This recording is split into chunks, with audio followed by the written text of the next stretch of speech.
गणानां त्वा गणपतिग्वं हवामहे प्रियाणां त्वा प्रियपतिग्वं हवामहे निधीनां त्वा निधिपतिग्वं हवामहे वसो मम आहमजानि गर्भधमा त्वमजासि गर्भधम् गायत्री त्रिष्टुप् जगत्यानुष्टुप् पङ्क्त्या सह बृहत्युष्णीः ककुत्सूचीभिः सम्यन्तु तु द्विपदाजाश्च तुकपदास्त्रिपदाजाश्च खड्पदाः विछन्दाजाश्च सछन्दाः सूचीभिः सम्यन्तु तु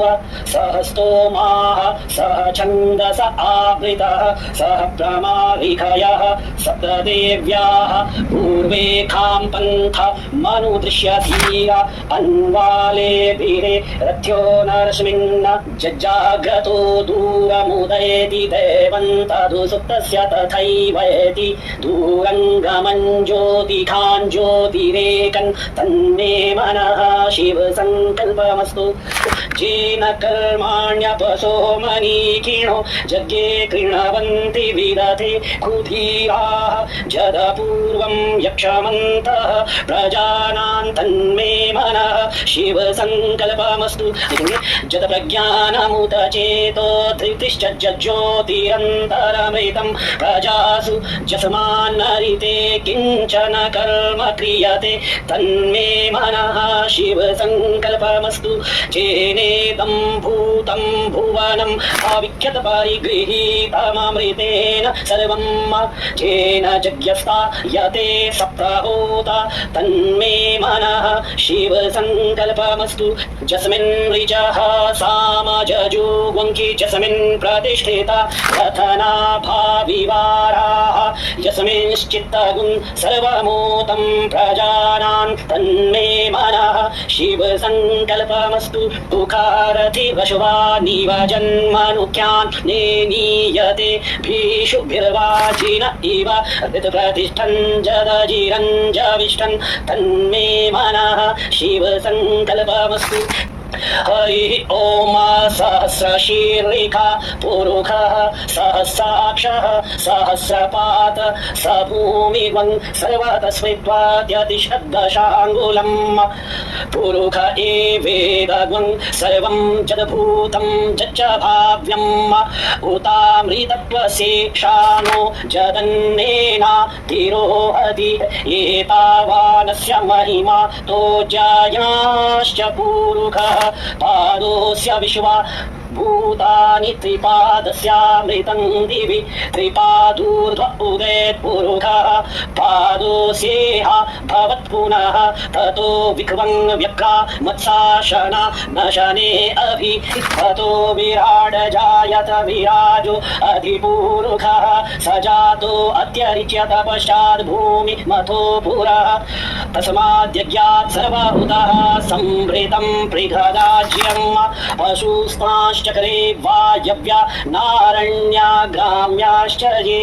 तस्माद्यज्ञात् सर्वभूतऋचः सामानि जज्ञिरे छन्दाग्मनसि जज्ञिरे तस्माद्यजुस्तस्मादजायत तस्मादश्वा अजायन्त जेकेचो भयादतः गावो जज्ञिरे तस्माज्जात अजावयः तं यज्ञं भरहि प्रोक्षन् पुरुखं जातमग्रतः तेन देवा अयजन्त साध्य ऋखयश्च जे जतपुरुखं व्यदहुः प्रतिधा व्यकल्पयन्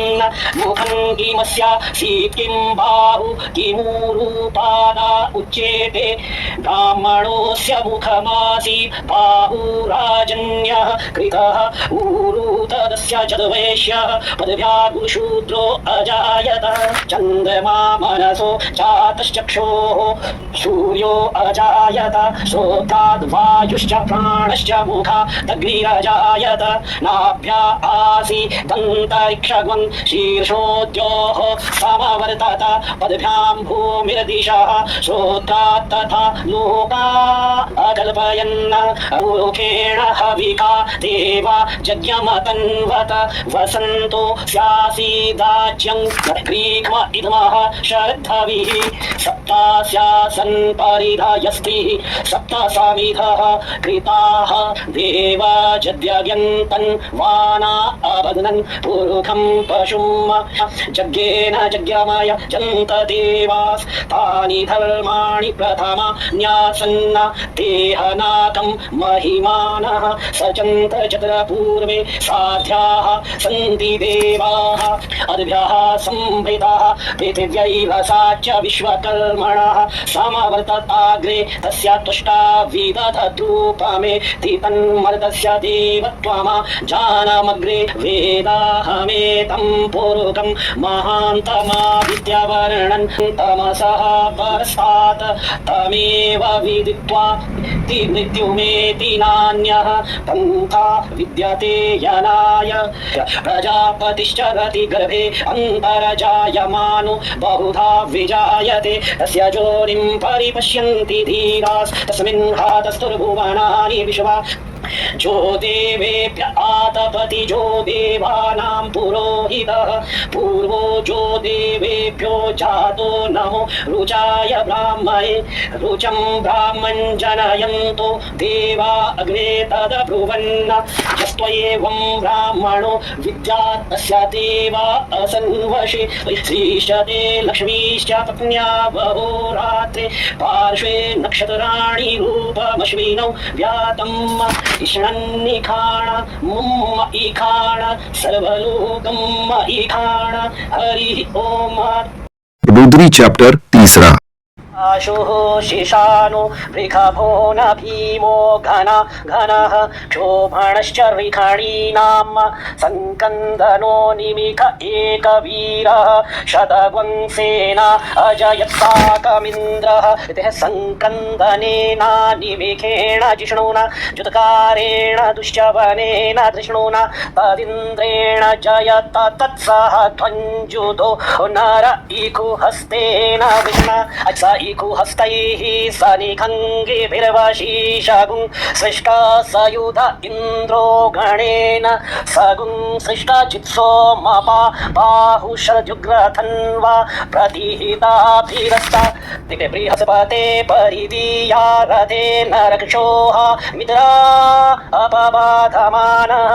प्रभञ्जन् सेनाः प्रमृणो जुधा जयन् न समागमेत्यभिता रथानाम् बलविज्ञायस्थवीरः प्रवीरः सहस्वान्वाजी सहमान उग्रः अभिवीरो अभिसत्त्वासहो चाजयेतमिन्द्ररथमा तिष्ठगोविद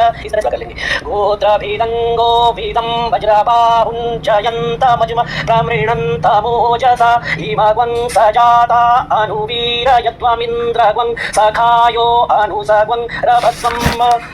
अभिगोत्राणि सहसा गाहमानोतयो वीरः शतमन्युरिन्द्रः दुश्चवनः प्रीतनाखाडयुध्योऽस्मादग्वं सेना अवधु प्रयुत्सु इन्द्र आसान्नेता बृहस्पतिर्दक्षिणा जज्ञः पुर एतु सोमः देवसेनानामभिभञ्जतीनां जयन्ति नाम मरुतो जन्त्वग्रम् इन्द्रस्य विष्णो वरुणस्य राज्य आदित्यानां मरुता गुंशर्ध उग्रं महामनसां भुवनच्च वानां घो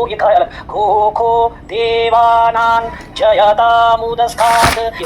उद्धरिखय मघवन्नायुधानुत्सत्त्वनां मामकानां मनाग्वंसि उद्वृत्रहन्वाजिनां वाजिनां न्युग्रथानां जयतां याद हो गया जंतु घोखाः अस्माकमिन्द्रः संवृते खुद्वजे भस्माकञ्जा इखवस्ता जयन्तु अस्माकं वीरा उत्तरे भवन्तु अस्मा याद हुआ तो दिमाग खींचा जाएगा पर को तो अस्मा उदेवा अवता हवेकु